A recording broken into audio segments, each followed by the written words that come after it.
Akitaru is a trash loser who has no girl in his life except for his friend's sister, whose job is to torment him till he gets a life-changing opportunity to work at a big entertainment company for an opportunity to clap the president's daughter. The story starts out with Akitaru returning from school, while talking about the false logic that a crush needs to act negatively towards their target, when it is pretty easy to come out clean with their intentions. Akitaru arrives at his door to hear loud music blaring and rocking his room. He can also hear a girl's voice from inside the room, and he manages to control his anger to avoid bursting open like a balloon. He walks into the room, heads to the power outlet, and pulls out the sound system plug, while complaining about how loud the music is. Lying on his bed is a girl, Iroha, and she gaslights him by telling him that he is supposed to knock before barging into someone else's room. Akitaru is forced to remind her, just in case she is suffering from a rare breed of amnesia, that she is the one trespassing in his room. Akitaru then tells Iroha that she is supposed to keep the music volume down because of the other residents. Basically, Iroha has her headphones with her, but she chose to torment the other tenants by blowing up the speaker. Iroha immediately switches the conversation, asking Akitaru if he wants to have a go with her beautiful melons, since he is quite interested in where her headphones are hanging. Iroha makes her move more tempting by going close to Akitaru, but RMC is able to resist her Delilah attempts, still trying to push Akitaru into a pit. Iroha says Akitaru didn't knock because he was hoping that she would be changing her clothes. She starts calling the police, but Akitaru tells her not to waste her time because he can help her call the police with his phone.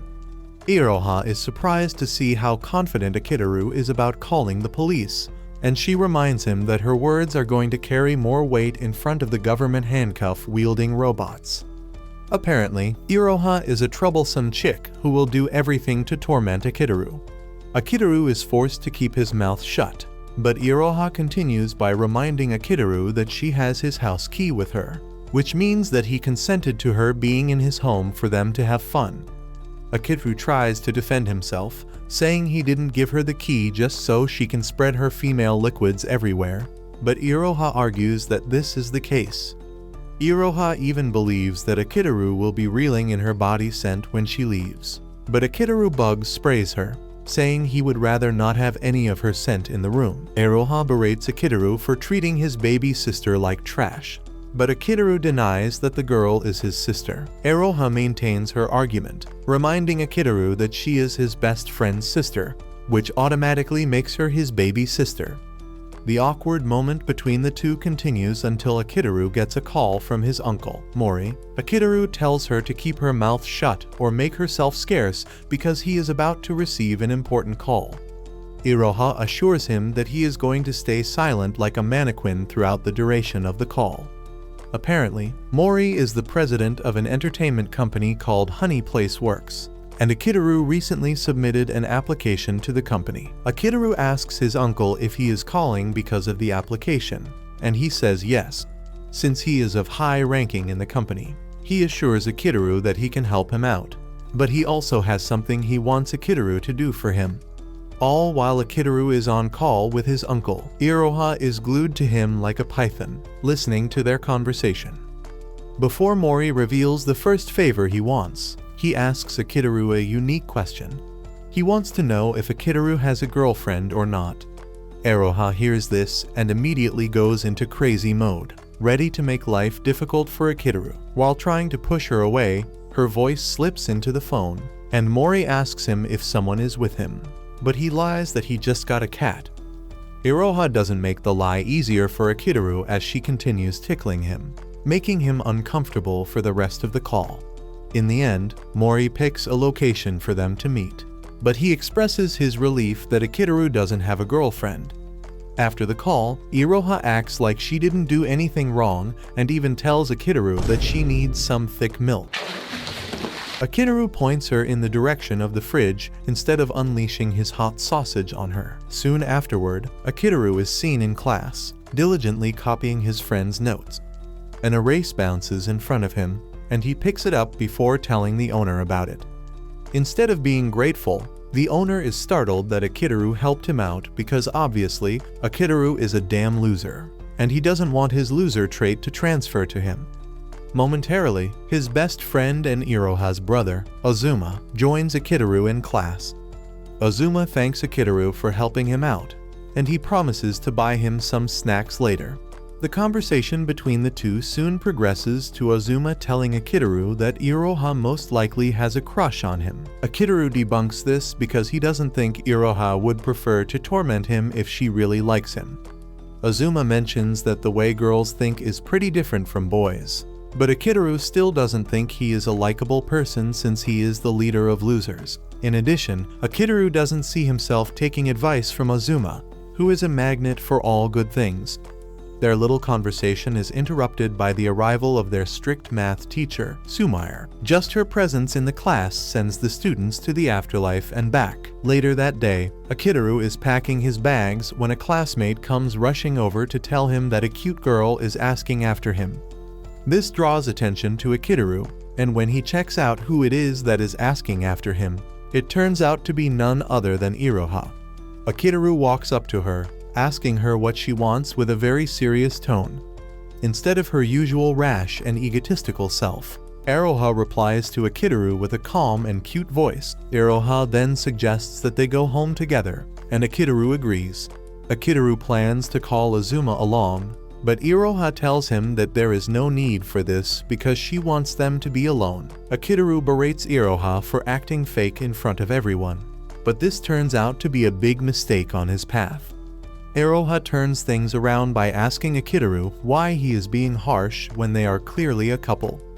This immediately sparks outrage among the students who are spectating. Iroha continues by saying Akitaru even played love games with her, leaving the spectators picking their jaws from the floor. Azuma shows up on the scene, and Iroha continues with her jail sending lies that she and Akitaru are going on a date.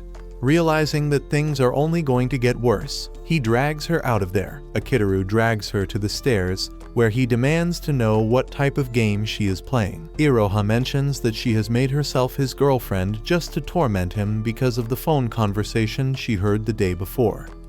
Iroha says it like she is doing Akitaru a favor by becoming his girlfriend, since he is a piece of trash. Unlike the regular days, Akitaru is pissed at Iroha for playing games with him, telling her that the call with his uncle is important for his future. Akitaru walks away in anger, but Iroha suddenly grabs him from behind, telling him he has a potato for brains because he can't see the fact that she loves him. She rubs his back while telling him that she wants them to remain close forever. Iroha's confession hits the right spots in Akitaru's mind and soul, leaving him ultimately defenseless. He has no idea what to say to Iroha, but everything immediately goes downhill when Iroha reveals that she was only messing with him. Iroha knows the best way to get to Akitaru, and she exploited it easily. Akitaru is stunned by embarrassment that he doesn't even know what to say. Iroha notices how embarrassed he is because his entire face, up to his ears, has turned red like pepper. When Akitaru finally pulls himself together, he angrily tells Iroha that he is never going to believe a word out of her mouth again. Later on, Akitaru meets Mori at a cafe that he had picked out for them. Akitaru thanks his uncle for meeting him despite his extremely busy schedule. Mori then reveals that there is someone else who will join them soon. Before then, Mori wants them to talk about other things. Mori expresses his shock at the fact that Akitaru has developed his own game, but Akitaru mentions that it was a team effort. Apparently, Akitaru has a team known as the Fifth Alliance, and together, they all worked on the game to bring it to life. The game is basically the talk of the town as it has been able to reach 1 million downloads in a short space of time. Even with the recorded effort, Akitaru thinks it would be much better if they get promoted by his uncle's company. Since they are getting into the main conversation, Akitaru asks him about the conditions he mentioned. Instead of answering immediately, Mori tells Akitaru to look at the order list and get himself something. Momentarily, a waitress shows up to take their order, and Mori wastes no time asking her out. Akitaru cannot believe that his uncle is a creep, and, exhausted from their boring talks, he asks to use the bathroom. He closes his eyes as he enters the restroom, causing him to push the door open without knocking. By the time he opens his eyes, he sees a girl doing her thing on the toilet seat, and the girl ends up screaming like a strained cat out of sheer embarrassment. When Akitaru finally returns to the cafe, the girl is also there, and it turns out that the girl is Mori's cousin, Mashiro. Basically, she is his cousin, and Mori finally decides to reveal his condition to hire Akitaru and his team. Akitaru and Mashiro almost die of shame when Mori reveals that he wants Akitaru to be her boyfriend till she graduates from school. Apparently, Mashiro has never attended any public school before, and Mori is just trying to protect her. Realizing that he can help her cousin out, Akitaru agrees to the deal, and Mashiro reluctantly agrees too. Mashiro has no issues, since the entire thing is fake and she hates Akitaru's guts. Before the end of the meeting, Mori gives Akitaru the cold face to tell him that he is going to be in trouble if he ever makes a move on Mashiro, but Akitaru knows this much. With this, the two conclude their deal, and Mori lets Akitaru know that he is free to come and start work at the company the next day. The next time Akitaru returns to school, he runs into Iroha, who immediately suspects that something is going on with him. Akitaru tries to hide it, telling the girl not to disturb him. He finally gets rid of her when he enters his class, and moments later, Mashiro enters the class to introduce herself as the new student in class. She wastes no time spicing things up by revealing that she and Akitaru are a couple, and this immediately sparks an uproar in class. Akitaru is considered the class trash, and one of them asks her how he met Akitaru. Mashiro stutters before saying they met in the bathroom, ultimately sparking another wave of shock. Mashiro realizes that things are getting awfully weird and immediately ends the introduction phase. But when she gets to her seat, which is conveniently beside Akitaru, she acts the total opposite of what a girlfriend should act like. Akitaru tries telling her to play the part, but she lets it be known that she hates his guts, and she suggests that they keep their stories straight so that no one will see that she is treating him like trash. Just then, Azuma taps Akitaru on the shoulder, asking him why he kept his relationship a secret. Akitaru simply tells him that he is going to explain the details to him later. Just as he promised, Akitaru explains to Azuma how he got to be Iroha's fake boyfriend, and Azuma teases her for being the lucky guy, but Akitaru thinks it's the opposite. Azuma then reminds Akitaru that Iroha loves him, but as usual, Akitaru throws this idea in the trash. Azuma soon stands up to go get food, and the annoying green-haired student shows up to talk about his new love life. In the middle of the conversation, he mentions the little girl, Iroha, that he is always hanging out with. Unlucky for Akitaru, Mashiro walks in to hear the greenhead say that Akitaru hangs out with a little girl. Akitaru tries to salvage the situation by telling the greenhead that Iroha is Azuma's sister, and that there is nothing romantic between them. Akitaru finally manages to get rid of the dude by using his weakness for Sumire against him. After he is gone, Mashiro walks up to Akitaru, telling him to get him some rice balls. Akitaru is surprised to hear this since he never signed up to be Mashiro's slave. Mashiro reminds him that he is her boyfriend and he should at least try to play the part. Akitaru is forced to step out to get her the rice balls that she wants, but as expected, she gets no thanks for what he did. Moments later, the strict teacher, Sumire, enters the class. Just as expected, she roasts a kid so badly that he wishes to be isekai'd. Since it is Mashiro's first time being in Sumire's class, she also has a hard time dealing with a strict woman. Everyone heaves a sigh of relief when she finishes her lecture, but just as she is about to step out of the class, she tells Akitaru to come to her office. Everyone fears for Akitaru, but he assures them that he has nothing to be scared of, since Sumire will obviously not terminate him. He boldly walks into the student counseling office, and, upon entering the weird room, he makes his way to the throne-like chair sitting in the middle of the room. The moment he gets on the chair, Sumire surprisingly rushes over to bow to him, apologizing for her misdeeds. She starts shedding tears while explaining her situation to Akitaru. In a twist of things, it turns out that Sumire is the illustrator, the fifth member of the Fifth Floor Alliance. She submitted one of her projects late, which is why she is begging with her head on the ground. Akitaru scolds her the same way she scolds the students in class, by reminding her of the core principles of being a disciplined person. Sumire begs forgiveness while telling Akitaru that she is only role-playing whenever she comes to class. Akitaru was already letting things go until he asked about the progress of her project, and he found out that she was still stagnant. He almost locks her in one of the pain-inflicting devices sitting in the room, but decides to let her go when she reveals that she was suffering from an artist's block. Akitaru scolds her, saying she should have come to him sooner with her problems. Instead of being remorseful, Sumair says she didn't want to come to her because she was maintaining her aura points. This earns her a painful procedure of Akitaru grabbing her pressure points. At the same time, this helps her relieve all the stress she has been feeling. This causes her to remember the pressure she felt the very first time she met Akitaru. Sumair thinks it is the worst way they could have met, but Akitaru believes it is the most beautiful way. Akitaru then tells her to submit her draft as quickly as she can, but this forces Sumair to call him the cruelest man out there. Akitaru then tells her that she is to blame for bringing it upon herself. The two end up having a back and forth before Akitaru finally decides that it is time for him to leave. Before leaving, Sumair asks Akitaru about his relationship with Mashiro, and he explains that it was the only condition that Mori set for him to land the gig. After hearing this, Sumair appreciates Akitaru's effort in helping the team. Sumair then mentions that there was a problem at Mashiro's former school because she was being bullied. Apparently, her classmates found out a secret, and they started using this against her.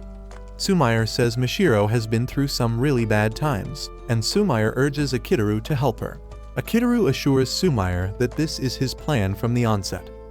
When Akitaru finally returns to class, he finds Mashiro packing her things, and he suggests that they head home together, but she stares at him with a very scary face, telling him not to talk to her.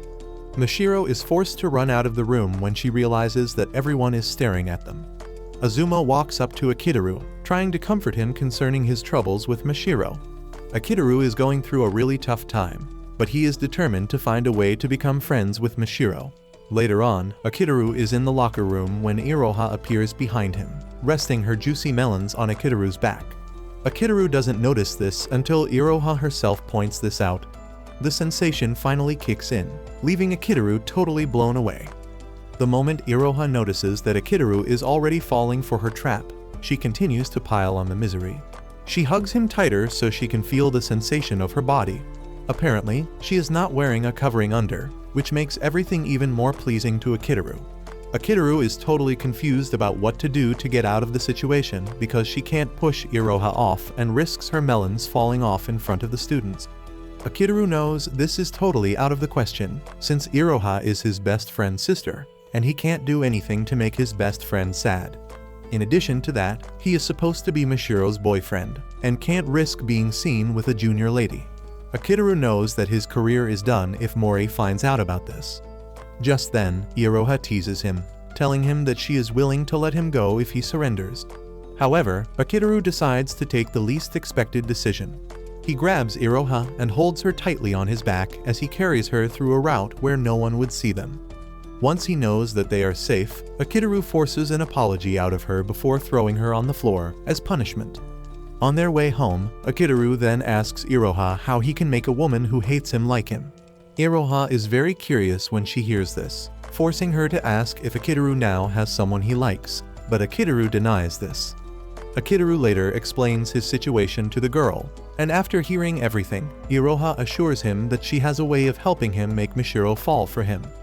The next day, Akitaru follows Iroha's advice by becoming Mashiro's lapdog just to try and get her to fall for him. However, his appearance and approach disgust Mashiro, and she angrily grabs him by the leash on his neck, dragging him away to somewhere they can talk. Mashiro asks him what he is trying to achieve by acting stupid, and he mentions his goal. However, he confesses that he actually had the idea that it wouldn't work. This only pissed her off more because he had his doubts and still foolishly went on with the plan. The two are discussing their differences when the annoying Iroha shows up to reveal that she was the one who set everything up. It suddenly dawns on Mashiro that Iroha is the young lady they said Akitaru is hanging out with. Akitaru tries to clear the air, but Mashiro walks away in anger. That evening, they get to their apartment only to find out that Mashiro is now living beside them, too. Apparently, Akitaru, Sumair, and the siblings are all living on the same apartment line, and Mashiro has come to join them, without even knowing it. Mashiro ends up running into her room when she hears that Sumair is staying close to her, as if she hates the lady's guts. Even with the way Mashiro is behaving, Akitaru is hellbent on getting his way with Mashiro. Later on, Akitaru tells his colleagues about his plan to host a party to properly welcome Mashiro to the apartment. Some minutes before revealing his daring plan, Akitaru, Iroha, Sumair, and Ozuma are all having fun at his place. They are celebrating finishing up a certain project right on time before the deadline. Akitaru commends his friend for being such a genius, but Ozuma attributes everything to the support that he is getting from Akitaru. Ozuma then asks Akitaru if he is hearing from their other member, Makagai, but he says no. Apparently, Makagai is the only person on the team whom Akitaru has not met in person. Sumair soon drinks herself to the utmost brink, and she assumes that Akitaru and Ozuma are talking about her, but Akitaru clears the air. It was after this that he told them about his plan to host a party for Mashiro in a week's time. The next morning, Akitaru heads to Mashiro's door, and he starts spamming her doorbell until she is forced to open the door. Akitaru then asks her if she is willing to come to his house party, but the moment she hears this, she slams the door shut again. Akitaru tries using the same trick, but Mashiro is a step ahead of him by disabling the power in her room. Akitaru is persistent as ever, and instead of giving up, he starts sending the invitation letters via her mail. Akitaru takes it further by making sure he stays on her neck in school. Everywhere he sees her, he tries to talk to her, and this gives Mashiro a really hard time. Akitaru meets when other students are looking at them and tries to use the opportunity to talk to her, but her hatred for the dude surpasses her need to be embarrassed. Later on, Akitaru and Iroha go shopping, and Iroha plays her game of blackmailing Akitaru into doing things yet again. She finds a snack, and she pretends to be his girlfriend, just to get him to eat the snack from her hand. Because Akitaru is interested in the sausage, he has no choice but to beg Iroha for it. The conversation soon shifts to Mashiro, and Akitaru mentions that he is still having a hard time trying to get on her good side. Akitaru says Mashiro totally hates his guts, and she is even avoiding him. Iroha then tells Akitaru that he has not been able to get through to Mashiro because he is not trying enough, and in addition, he is a bit pushy about the way he does his thing. Iroha tells Akitaru that he is always trying to help people as if he knows what is good for everyone. She makes an example of when he invited her and her brother to join the alliance. However, Iroha doesn't deny the fact that Akitaru is a good judge of character. Just then, Iroha reaches for an item on the top shelf, and she almost falls off in an attempt to grab it. Just like she said, Akitaru is there to help her, and Iroha uses this as another mode of encouragement for him. She tells him to continue giving his best, and he will eventually get through to Mashiro. Akitaru gains wisdom in what Iroha says, and he thanks her for it, saying he is ready to give it his all. Meanwhile, Mashiro's room is filled with the invitation flyers, but she remains adamant that she is not going to the party that he is hosting. On D-Day, Akitaru has already put plans in place with his friends, as he is hellbent on making sure he gets Mashiro to his house party. After school, Akitaru finds Mashiro at the locker room, and she immediately assumes that he is there to invite her to the party, but he says no. However, this shows that her mind is drawn to the party. Akitaru then mentions that the only thing he wants from her is an opportunity to walk her back home. Akitaru believes that this is an easy request that she is not going to deny, but to his utmost shock, Mashiro makes a run for it. Akitaru cannot believe that Mashiro hates him so much that she doesn't even want to walk with him.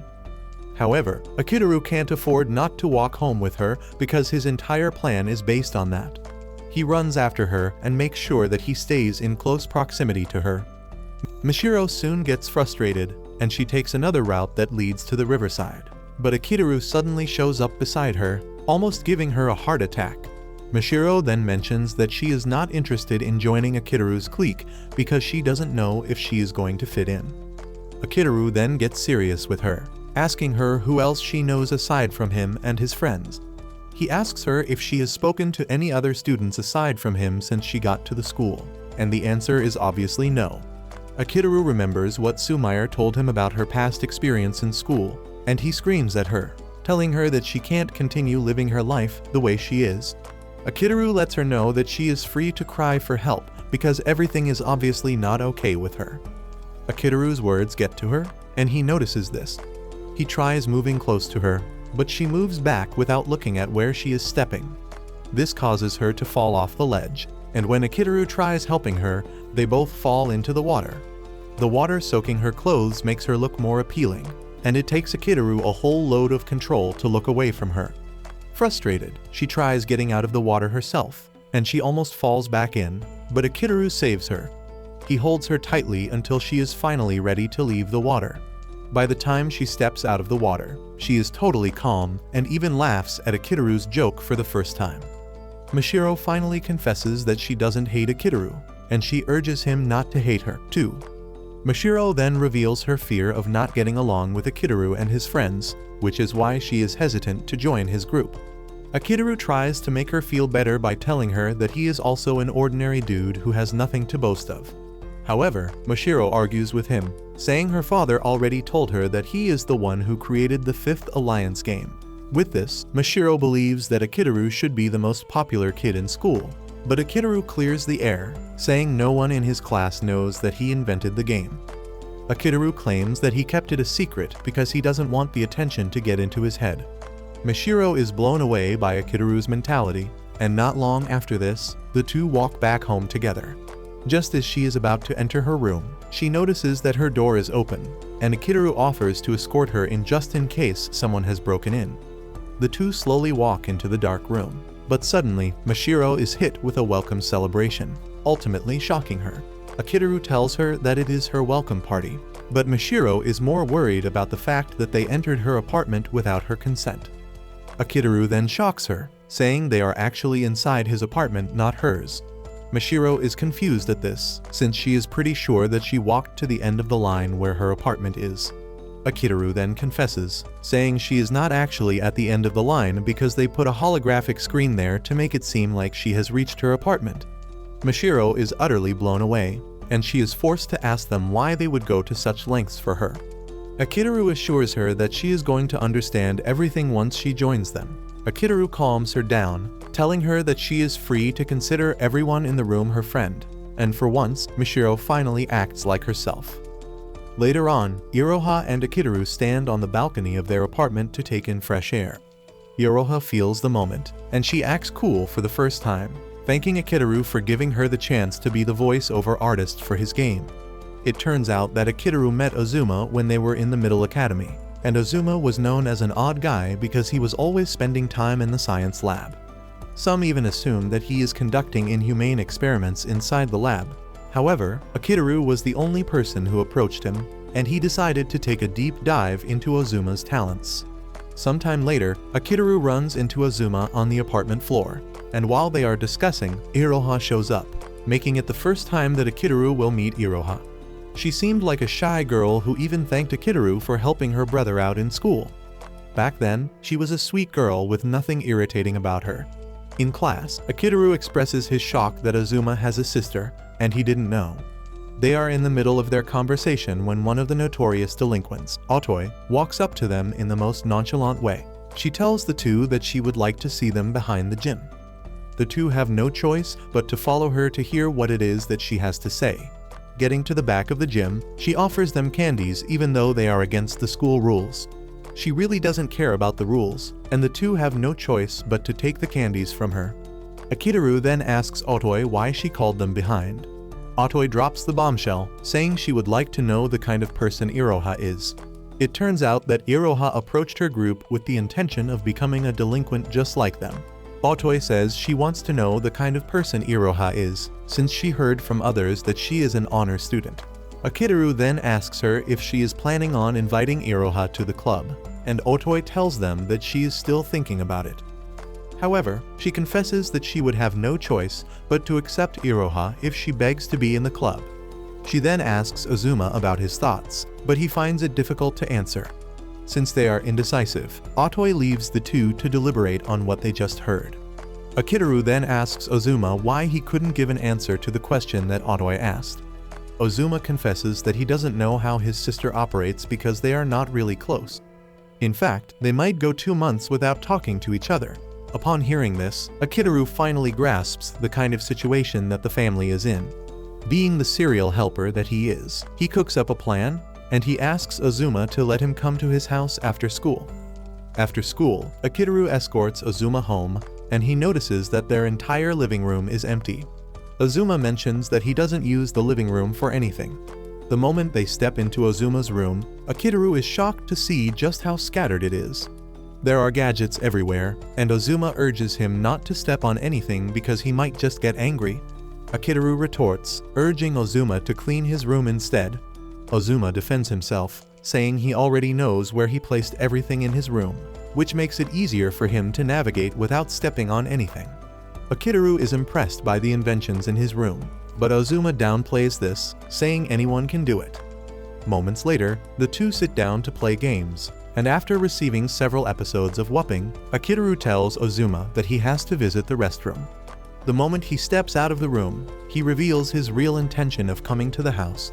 It turns out that he is there to know the kind of person Iroha is.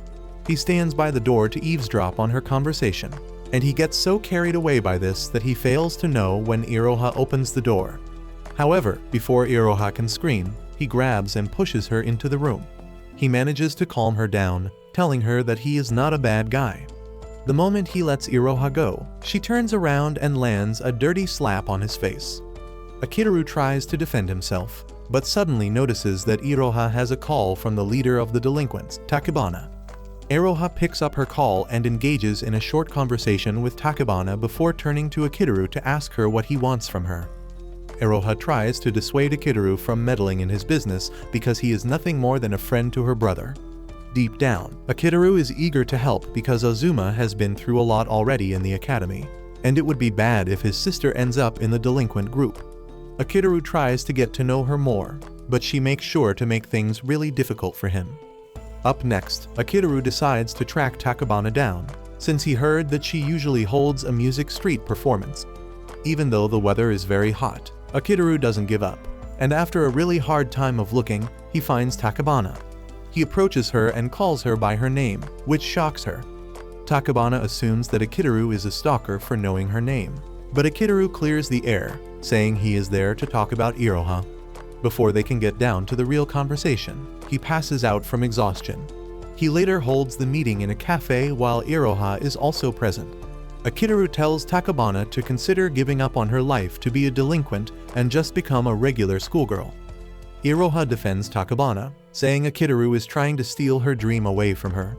Apparently, Takabana likes making music, and Akitaru decides to ask Iroha if she wants the same thing, too. Iroha finds it hard to answer the question. Akitaru puts pressure on her, and Takabana finally cuts in, saying she can read Iroha like a book. It turns out that Iroha has an interest in making music, but she is a fan of Takabana's music.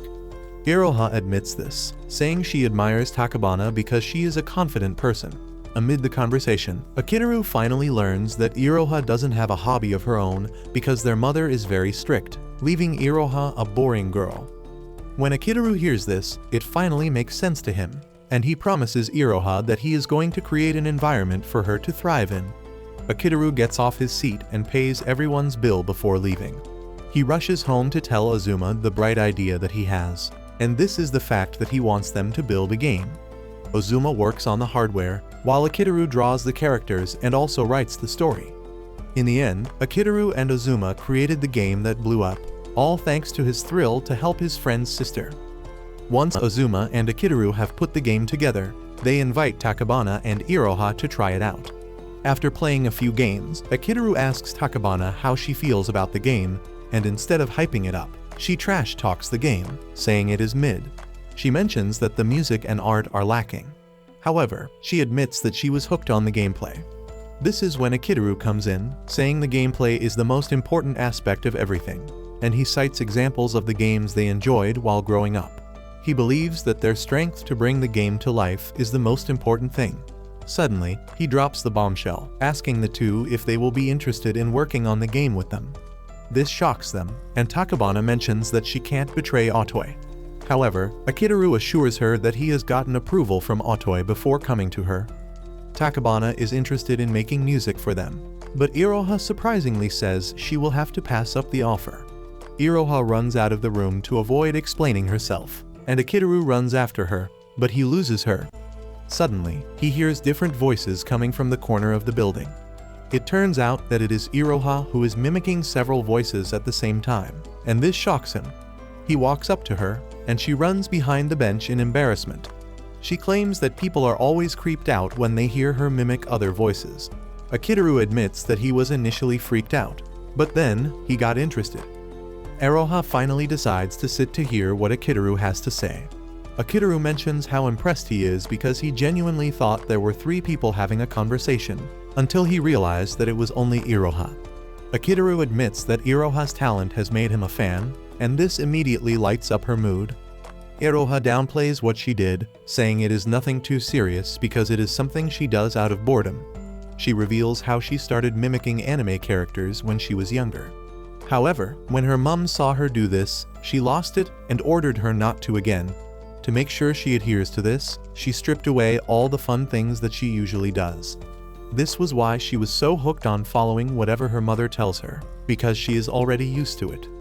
Iroha then asks him if he does drama or anything like that, but he says no. Because his mom is a makeup artist for actresses, he once went to a location with her, and he got to see how things were done. With what he has seen, he assures Iroha that her acting ability is top-notch, leaving the girl red-faced again. However, Akitaru knows that Iroha can't bring herself to betray her mom, which is why she was looking for someone to force the choice. Akitaru finally understands why she accepted the offer to join the delinquents, so that they can influence her decision. With this in mind, Akitaru tells Iroha that he is willing to coerce her into making the said decision. Hearing Akitaru's determination to help her out and be her white knight leaves her blushing really hard. Since she enjoys acting so much, Akitaru gives her the offer to work on the game with him. He assures her that they are going to put precautions in place to make sure that her mother doesn't find out. Iroha is blown away, and she asks him why he is helping her out. He replies that he is doing this because she is his friend's sister and nothing more. Iroha finally feels like she has found someone she can be comfortable with, and she tells Akitaru that she is looking forward to working with him. Days later, Iroha arrives at his door, and she wastes no time, taunting Akitaru about the fact that he is interested in her body. Akitaru is forced to tell her that he will leave the door open if that will keep her mind at rest. She enters the room, and Akitaru offers her a drink, but she still uses this opportunity to taunt him, saying he might be looking for a way to slip something into her drink. Just then, she notices the several books on the bed, and Akitaru tells her that he bought everything for her to practice. He also tells her that the books will remain at his place so her mother doesn't find out. Iroha believes that this is just an excuse to force her to come to his house every day. After this, the two started working together, and Akitaru even made her go on physical strength exercises to help her voice. Day after day, Akitaru made her mimic anime dub on mute to help her build her confidence and fluency. In no time, the dormant acting talent in her starts to bloom. Shortly afterward, Otoi invites them to her just-completed studio, which is set up inside a storehouse. She reveals that she convinced her grandparents to give her part of her inheritance very early. Akitaru is blown away by this, as he wasn't expecting her to go that far. Otoi is completely blown away when she learns that Iroha will be the one voicing all the characters. She initially had her doubts, but Iroha cleared it up after showing her talent. With this, Iroha's voice acting began, but it remained a secret between him, Iroha, and Otoi. Later on, Iroha thanks Akitaru for the opportunity he gave her because without him, her talent would have been wasted away. She also mentions that she talked with her brother for the first time. She reveals that her brother is such a boring dude, who only has fun whenever Akitaru is around, furthermore pointing out just why Akitaru is important. Akitaru then gifts her brand new headphones, and since she won't be able to use them at her house, he gives her a key to his apartment, telling her that she is free to use his apartment anytime she wants. Now in the present, Iroha mentions that she has been maintaining the same vibe ever since then. Akitaru praises her for having such incredible talent. He asks her about the situation at her place, and she tells him that things haven't changed, which is why she is still coming around all the time. He asks about Takebana, and she tells him that Takebana has found herself working for a professional who recognized her talent, which led her to the United States. In the end, Iroha tells Akitaru that they all owe her, and all he needs to do is accept their gratitude. She moves over to Akitaru, and she hugs him from behind, and Akitaru finally asks her to be his friend, instead of his friend's sister. Later on, Iroha is in the shower thinking about Akitaru's invitation for a hangout with the rest of the team. She is pretty sure that no one else aside from Mishiro will be present, and this is because her female guts are screaming on the top of their lungs, telling her that Mishiro actually likes Akitaru.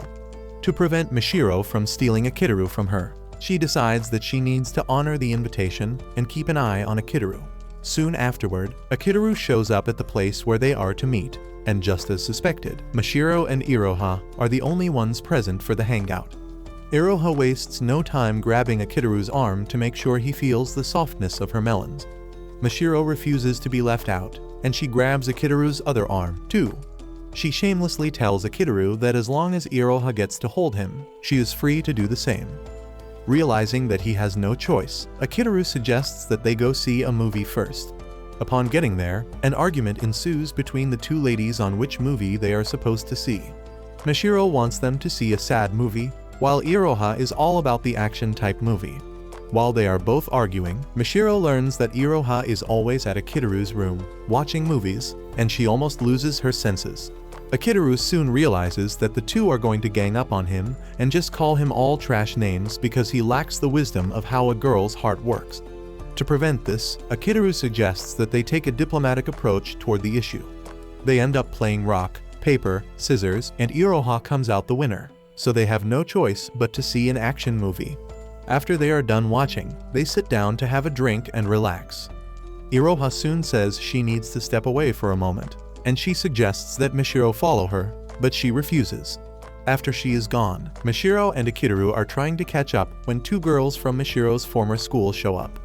The two waste no time showing just how trashy they are as they mock Mishiro, telling her that she finally has a dumb boyfriend.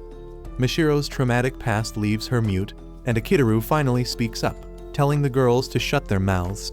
He gets on his feet and, with a commanding voice, he urges them to get lost because their voices sound annoying like that of mosquitoes.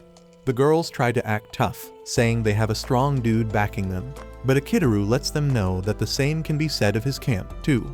Akitaru later manages to scare them away because of how confident he speaks.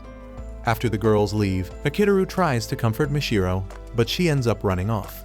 Iroha shows up just in time to tell Akitaru that they need to go after Mishiro. Akitaru decides to check upstairs while Iroha goes downstairs.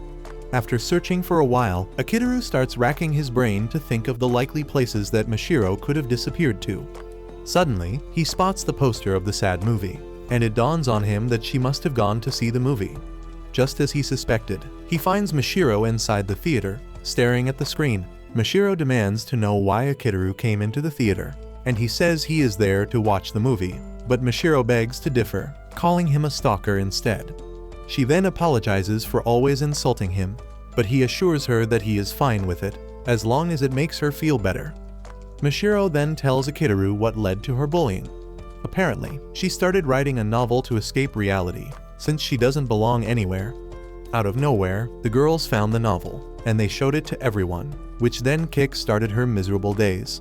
Just then, Akitaru tells her that he knows a professional novelist just like her, who writes novels to escape reality. In fact, he is a big fan, and when he mentions their name, Mishiro appears to be familiar with the novelist, too. Akitaru tells Mishiro how he was engrossed with the book because of how it shatters reality. By talking about the book, the two end up having a good conversation, and Akitaru even shatters whatever guard she is mounting by patting her head. Akitaru manages to get her out of her shell by assuring her that she can always follow his lead. Not long after this, Akitaru texts Iroha to let her know that he has found Mishiro. Iroha replies that she is in the resting areas. Akitaru and Mishiro get there to find Iroha talking to the two bullies. Mishiro quickly hides behind Akitaru, believing that Iroha is one of them, but Akitaru urges her to watch and see for herself. Iroha is busy laughing with the two until she starts hurling insults at them, telling them how miserable they are for picking on Mishiro. The two try to fight back, but Iroha's voice acting comes into play. She changes her voice into a deep, scary voice to send a cold chill down their spine. Her voice is so scary that the two fall on their knees, but Iroha is not done with them just yet. Iroha threatens to rearrange their ugly faces by punching them. Iroha is about to punch one of them when Akitaru shows up to stop her. Akitaru then reminds the two of how he told them that he has some scary people backing his group, too. With Iroha's display sending fear down their throats, Akitaru warns them, telling them that he never wants to see them around Mashiro again, and the two politely accept this. After the two run off, Iroha thanks Akitaru for showing up just in time before her fake mask wears off. Mashiro then walks up to Iroha to thank her for helping out, and the two end up becoming friends instead of rivals. Later on, Iroha meets with his uncle, who commends him for doing a good job with Mashiro so far. In a surprising turn of events, his uncle lets him know that he is aware that Iroha is the voice actor for his group, but he assures him that he is going to keep it a secret, since secrecy makes everything better. However, he demands to know if Iroha is his girlfriend, and Akitaru assures him that he has nothing romantic going on with her. Some nights later, Mashiro can no longer contain her feelings and emotions, and she ends up sending a risky text to Akitaru. Akitaru and Iroha are arguing in his room as usual when the text comes in. Akitaru doesn't think it's a big deal, and he opens the text with Iroha spying on him. However, the text ends up being a big deal, since it contains Mashiro's confession of how much she loves Akitaru. Soon afterward, Akitaru finds Mashiro in his room, with breakfast in her hand. This shocks Akitaru, who assumes Mashiro hit her head, which is why she is acting really weird, but Mashiro assures him that she is fine. Akitaru is still trying to understand what is happening when Mashiro pushes him to the bed with the intention of doing naughty things to him. The two lock lips, and he is enjoying every bit of it until he wakes up to see Iroha sticking a candy down his throat and making fun of how he sucks. Akitaru screams at her, asking her why she is sticking a candy in his mouth. In her defense, she claims she is trying to cool him down, since he was busy moaning in his sleep. Iroha continues to make life harder for him, as she tries to figure out what turns him on. The two are arguing until Akitaru realizes that it is already 8 in the morning. He freezes up immediately he sees, and he starts praying that it should be a holiday or something. Being in the business of making his life hard, Iroha lets him know that it is a weekday. Akitaru quickly gets off his feet to start preparing for school. However, he can't get Mashiro's confession via text out of his head. He wonders if it is really true that Mashiro loves him, or if she is just messing around. Since he is the man in the equation, he decides to talk to Mashiro and let her know how he feels. Moments later, Akitaru finishes dressing up, and he starts running to school. While waiting at a pedestrian stop, Iroha urges him to calm down because there is no one who is going to scold him, since it's his first time running late. Akitaru then reveals that he is trying everything to avoid getting scolded by Sumair, who is obviously the queen of latecomers.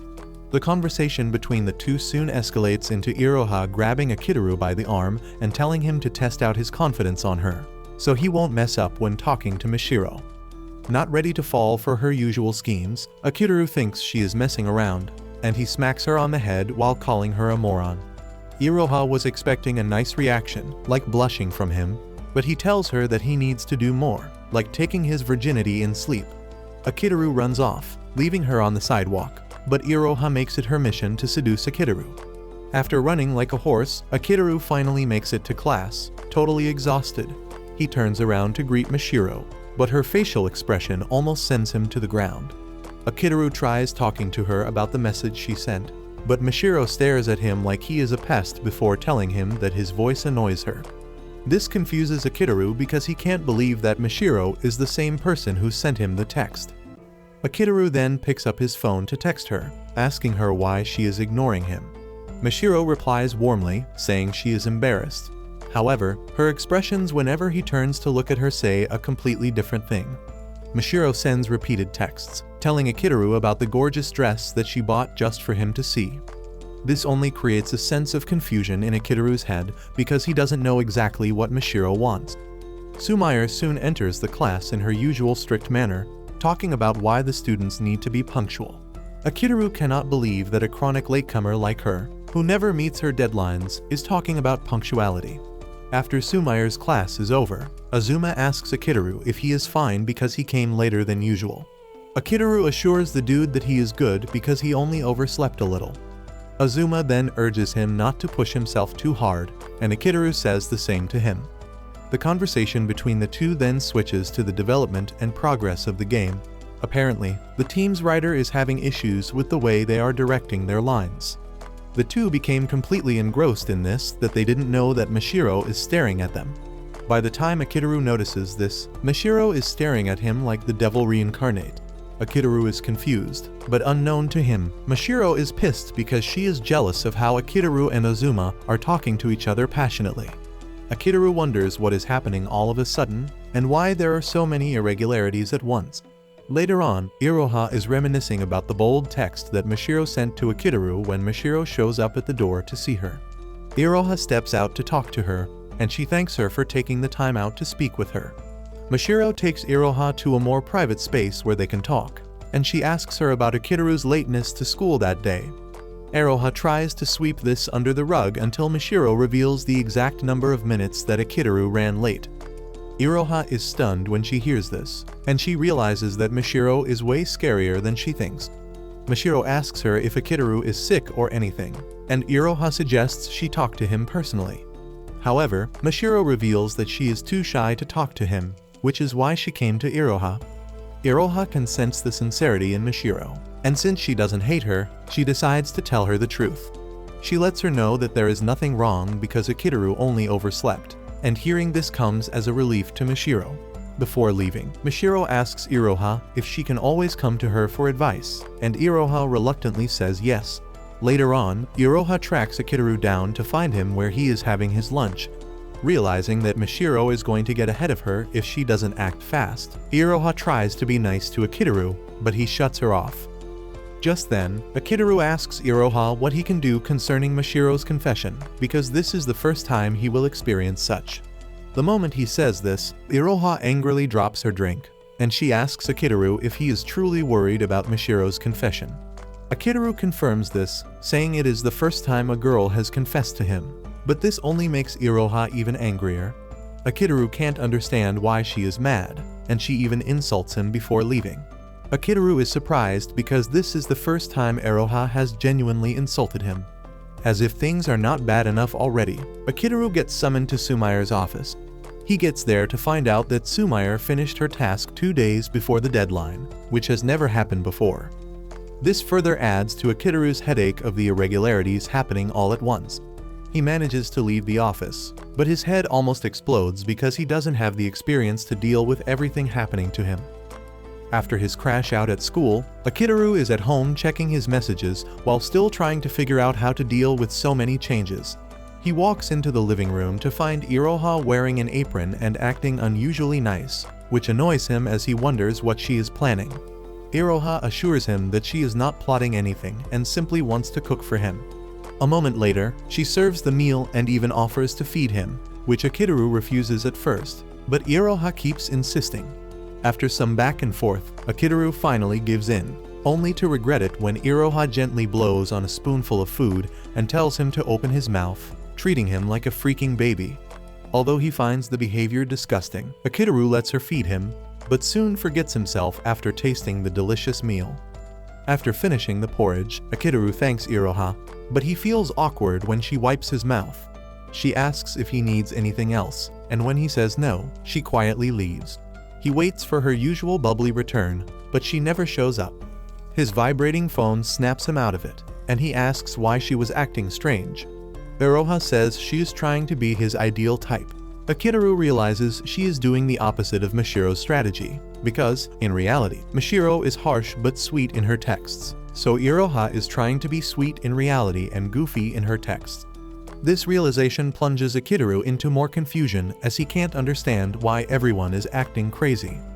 Akitaru gets a call from Ozuma, who jokes about monitoring his heart rate, though Akitaru is not convinced. Ozuma says Iroha came home sulking and locked herself in her room, which is why he called. Akitaru almost mentions the confession message, but stops to protect Mashiro's privacy. Ozuma understands and shifts to business, asking about Makagai's terrible script. Akitaru plans to reject it, and Ozuma agrees to back him up. After the call, Akitaru feels ready to face everything, thanks to Iroha's porridge. The following day at school, Akitaru's body has healed, and his brain is back to its maximum capacity. He basks mentally in the glory of finishing all his backed-up tasks and checks in on Iroha, who is supposed to have an afternoon recording session with him. However, she doesn't plan to make things easy and asks him to get on his knees and beg her. After handling Iroha, Akitaru turns around to see Mashiro oozing her usual psycho aura while typing furiously on her phone. He wants to ignore her since he is only dealing with 5th floor alliance issues, but he worries about leaving her confession unanswered. However, he wonders how to do that when she wouldn't talk to him without acting like he is sewer trash. Moments later, as he steps out of the classroom, Sumire stops him, asking about his health and telling him to follow her.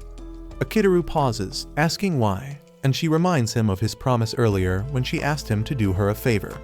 Not knowing what to expect, he warns her not to pull any crap, but Sumire presses into his face and assures him that it is a matter of life and death, which scares him a little. As soon as they reach the counseling room, Sumire drops to the floor and begs Akitaru to save her drama club because it will be disbanded if they fail the upcoming competition. Akitaru does not care about the club and tells her to let it go so she can spend more time watching her questionable anime. Sumire refuses because her younger sister Midori is the club president. She gushes about how adorable Midori is until Akitaru shuts her up. She keeps talking anyway, even slipping in a few compliments about herself, and when he finally stops her again, she desperately begs him to help because she will be reassigned as the girls' tennis coach if the club closes, a job she hates. Akitaru is stunned to learn she bagged the tennis coach title by bragging about her toned body and 9-packs to the principal. Seeing that Akitaru refuses to help her, she decides to use his own tactics and tells him that she can't meet any deadline if she coaches the tennis team. She pleads with him to just attend one practice session, and Akitaru reluctantly agrees, which makes Sumire ecstatic. A few moments later, they head to an alleged haunted classroom to watch the drama club members. After seeing them, Akitaru remembers that Midori is the top student in their level and talks about her achievements, which makes Sumire proud. However, Akitaru starts roasting her, saying she might need to get a DNA test because she is too dumb to be blood related to a genius. They then continue spying, and Akitaru tells Sumire that they don't need to worry about the club with such a capable president. However, he quickly takes it back during the actual showcase as things suddenly turn chaotic like dopers on a shroom high. After the show, Akitaru tells Sumire to prepare to be disbanded WTH such an abysmally horrible act. Midori proudly gives their show an 80, but Akitaru bursts in and roasts the entire performance so hard that Midori nearly cries. She tries to talk back, but immediately shrinks when she sees Sumire standing at the door, staring at her. Sumire walks in confidently and begins praising herself as the club girls swoon. She then introduces Akitaru as a super producer, though the girls remain wary after his earlier outburst.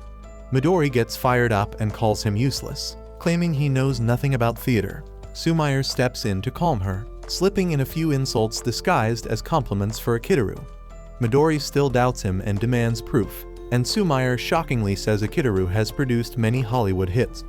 Midori believes it instantly, making Akitaru realize she is brilliant academically but clueless otherwise. Once Akitaru starts giving pointers, the girls begin praising him. But remembering his criticism, Midori angrily demands to know his relationship with Sumire and even suggests he might have flirted with her for favors. Akitaru overcommits to the producer act and tells her to apologize to Hollywood, insisting he sees Sumire as a stone. Midori becomes offended and starts hyping her sister's body. Tired of the chaos, Akitaru leaves. Sumire joins him outside, pleading with him to help them. But Akitaru refuses, saying he will only offer pointers but will never be their producer. He says he knows a thing or two about theater and can even ask Iroha to coach the girls, but decides not to because her profession as a voice actor is still a guarded secret. Anyways, Akitaru tells Sumire the deal is off because he has too much to deal with and has no time to coach the drama club. Sumire tries to beg him, but he angrily shoves her brain and tells her to figure it out herself while making sure not to miss her deadlines. He then walks out on her while thinking about Iroha's acting skills, but says it is a pity she doesn't want to be in the spotlight. Thanks for watching till the end, and don't forget to watch out for future updates.